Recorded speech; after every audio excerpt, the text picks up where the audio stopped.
It's a long way until November. We got more questions. You got more questions, but I tell you, if you have a problem figuring out whether you're for me or Trump, then you ain't black. This is Angela Stanton King, pardoned by President Donald J. Trump for a crime she was convicted of and sentenced up to 2 years, according to the Atlanta Journal-Constitution news article, for her role in a 2004 conviction on federal conspiracy charges. According to Stanton, she turned her life around and prepared herself to run against John Lewis, the civil rights icon, in 2020. It don't have nothing to do with Trump. It has to do with the fact I want something for my community. Now, I don't have a gripe with Miss Angela Stanton King.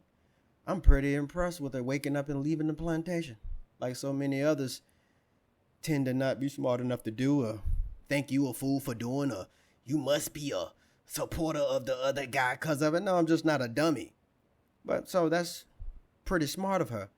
But here's the thing I kind of took I wouldn't say a gripe, I kind of got an opinion on the things that she said in this interview, where she was talking about single mothers and money that should be given, and her opinion on the Democrat Party. Check this out. I'll give my thoughts.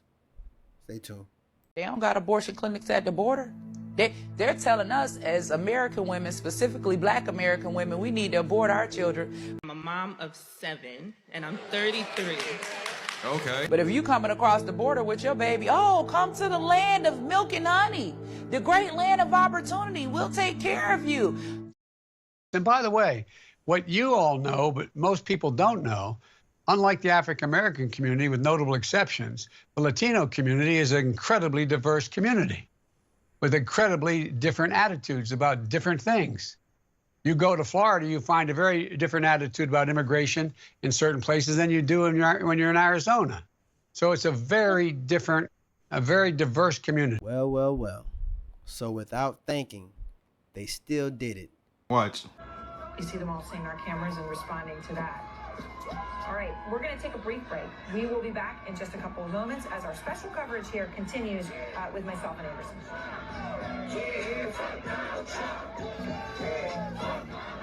So I just watched the clip, and Joe Biden this morning totally disparaged and insulted the black community. What he said is incredible, and I don't know what's going on with him, but it was a very insulting statement he made.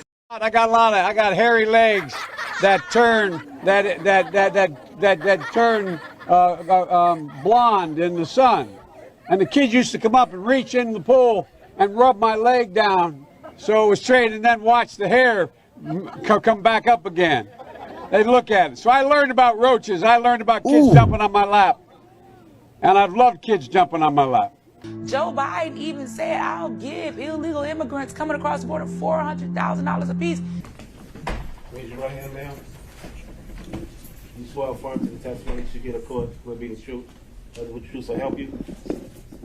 Yes. Can you imagine if they were to go to that black single mother living in the hood, not even $400,000, offer $4,000, because I know some black women that can make something jump with $4,000. Offer her $40,000. You know why they'll never give us that? Because they know that we'll never need them again. Welfare reminds me of an old man I used to date. I was in a relationship with him for 11 years. He would never marry me, right? But whenever my bills were due, I would tell him he would give me just enough. He had a whole lot of money. He would give me just enough. Rent due, $1,200. He'd give me $1,200, not 1 cent over, because he knew that every month the rent was due, that I would have to come back to him. He wouldn't give me $100,000 and say, here, baby, bump that, go buy you a house and start you a business, because then he felt like I wouldn't need him. You see, and it was at that moment where she got me, when she said, because they know we'll never need them again. But if they do right by you by continue to give the crumbs and things like that, then you'll continue to tell your man you don't need him. You see what I'm saying? And that's one thing that we have to watch out as men. Like when you have a woman that is incentivized by the government and things like that, and she's saying she don't need a man and this and that, and all the things that they've been saying for years, and then once that started crumbling, now she against him, now she, we gonna go the other way now because he did me wrong. See, that's the only reason why she want to go the other way now, is because she feel like he did her wrong. But if he was still peddling the crumbs and doing whatever she kind of wanted him to do, whether it be low income or whatever, well, she'll still stick with him. So when you see a person trying to act like they coming back to the black man or whatever, fool, you gotta vet that. You gotta vet that, because even when she going the other way, is typically because he ain't, what agenda have they ever had for the black man or the black family? You see what I mean? What agenda? They typically have never had one. Their whole agenda has been to separate it because it's divide and conquer. You see what I'm saying? Well, I gotta ask you though, why so much resistance on admitting the crime bill and other legislation you are a part of was damaging to the black community? Because we had Hillary on a few years ago, and Ms. Clinton said that the crime bill, we made a lot of mistakes with that, and she wanted to atone for that by becoming the next president. Like, She was wrong. What happened was, it wasn't the crime bill. It was the drug legislation. It was the institution of mandatory minimums, which I oppose. Mandatory, I oppose the ban. I thought you was a part of that in '84 as well. The Comprehensive Crime Control Act that established mandatory minimum sentences for drug offenses. No. What happened was, what you're confusing is what happened was. Stutter. Just a reminder of how Joe Biden felt about crack while he was in the Senate. How many quarters of crack does Hunter have here? Looks like a lot of jail time. You have a piece of crack cocaine, no bigger than this quarter that I'm holding in my hand, 1/4 of $1. We passed a law through the leadership of Senator Thurmond and myself and others, a law that says if you're caught with that, you go to jail for 5 years. You get no probation. You get nothing other than 5 years in jail. Judge doesn't have a choice. Now. And her whole thing is, I don't need a man I could do bad all by myself and all this other foolishness that's really put her in the gutter, Now, I'm not saying it's all of her fault. It's been constructed this way. Of course, you can't put all, you can't, it's not all of one's fault, but it definitely was constructed. Even with the J. Edgar Hoover, the CIA, all these things was planned, even what they did to Martin Luther King. You see what I mean? But you have to watch a person that all of a sudden see that, oh, they did me wrong, now I'm going to run back to you. Nah. And she was like, well, they know we'll never need them again. Well, when they put this whole situation in place, that's typically that's kind of where the riffraff came from. And then when she went to talk about single mothers and how the system remind her of this man she was dealing with, how he would just give her enough to keep her coming back. Well, who told you to keep coming back? That's the same thing as with them. And nobody forced you to do it, and that's what they're going to, how it kind of like when a man do something for y'all and y'all say, well, I ain't forced you to do that. You did that on your own. It's kind of like that. You did it on your own. And then of course you can't, leave a good conversation out without throwing a Negro under the bus. Well, he gave me just enough to keep coming back every time I needed my bills paid. Well, you the one would sound like allegedly you was busting it for the money. You was coming back so you was okay. He had money. You had what you had. You gave up what you had. He gave up what he had to get what he wanted. Sound like an even swap to me. And an even swap ain't never been no swindle. That was totally up to you. You was grown when you did this, right? If I'm not mistaken, from what the Atlanta Journal Constitution News say, that did you not tell them that you was chained to a bed having your baby during your conviction in 2004 and they took it? So who was that? Who was that, his kid or what? You see what I'm saying? I'm just saying. You see? So you said that, but that was your choice, just like how these women make their choices. You see what I mean? And you and going back to your point, you said so that they know that you'll never need them again. Well, again, just like the man you was talking about, that wasn't forced though. And then you said, oh, they could take that money to a single mother in the hood. And that's another thing right there. Why is it that y'all mindset is like I said, the Democrat, they call you the backbone of the Democrat Party. I didn't say it, they said it. And they call black women that in general for the ones that are gonna try to get out of it. Not all of me. That's in general. They say y'all are the backbone of the Democrat Party. Now think about that. That's something to think about, because they have never had an agenda for the black family. And you see your mindset too is always on some single mother stuff. Get the single mothers. Why not incentivize a family? Why? Because you can relate to that. That's why. And that's why all y'all think about. Y'all never voted Democrat recently because it was for the family. Y'all only voted for it because they had perks and gifts for single mothers and kids. Well, that was that, but it was always to keep you in a bind though. It was never to release you or to help you. You see what I'm saying? And even the whole Black Lives Matter thing, didn't they have on their website to destroy the nuclear family? And just about every sis was actually living that life. She was with the other gender, was she not? You see what I'm saying? So they was living what they were saying. You see what I mean? And again, they said y'all are the backbone of the Democrat Party. And we are, like I said before, we know they ain't never had an agenda for the family. The agenda have always been to separate it, typically since LBJ. Well, I tell you what, the black community is getting killed, though. You know, wasn't that the plan? So they never had an agenda for the family. You're the backbone of the Democrat Party. And what does that say about it, though? You know, that might make my eyebrows go up and question a few things.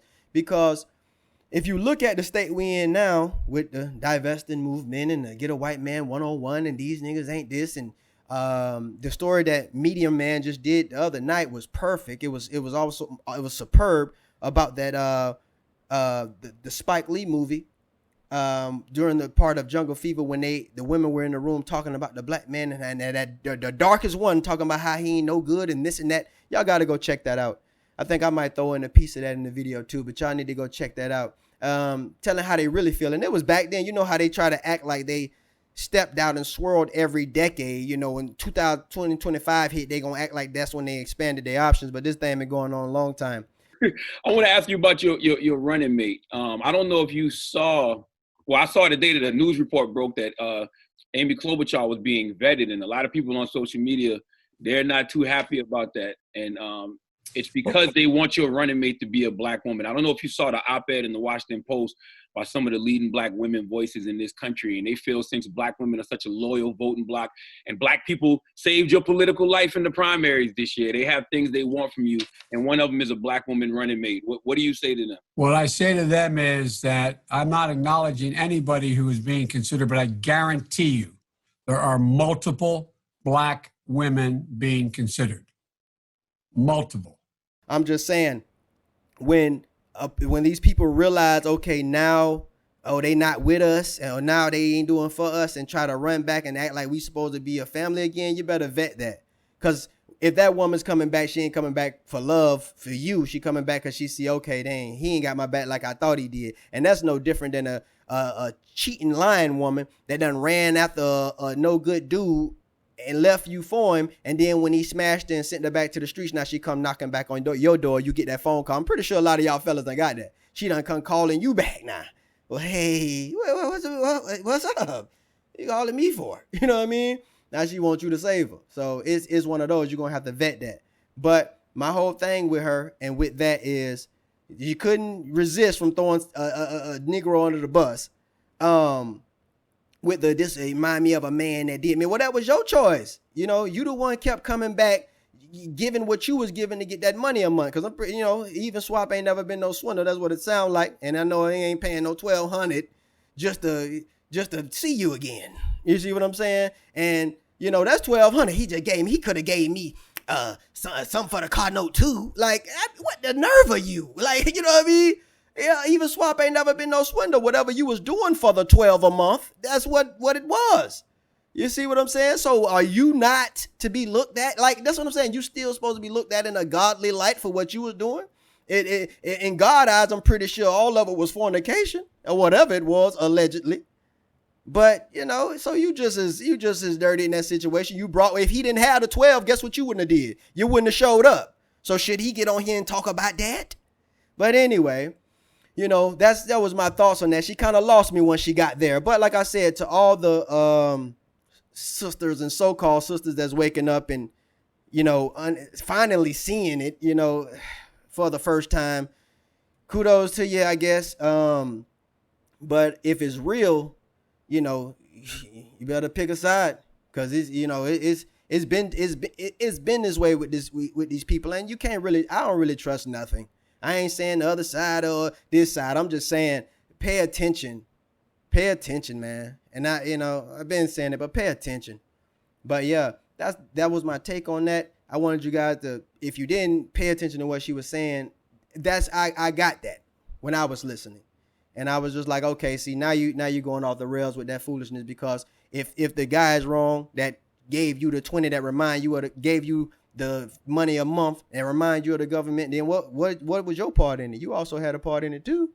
Even swap ain't never been no swindle. But anyway. The government system is the same way when it comes to Black Americans. They'll never give us enough to get over and get up. It's only enough to make sure we continue to come back every 30 days so that we can remain slaves to their system. Give me a break. And the other thing we have to do, one of the things that, I was a public defender. I'm going to insist when I'm president that a federal public defender gets paid the same amount of money as a federal prosecutor gets paid. So you have representation. People have representation. Sound like another lie. I ain't heard about it. Did he do that yet, y'all? I don't know. But that's my thoughts, y'all. Like, share, comment, and subscribe. Easy.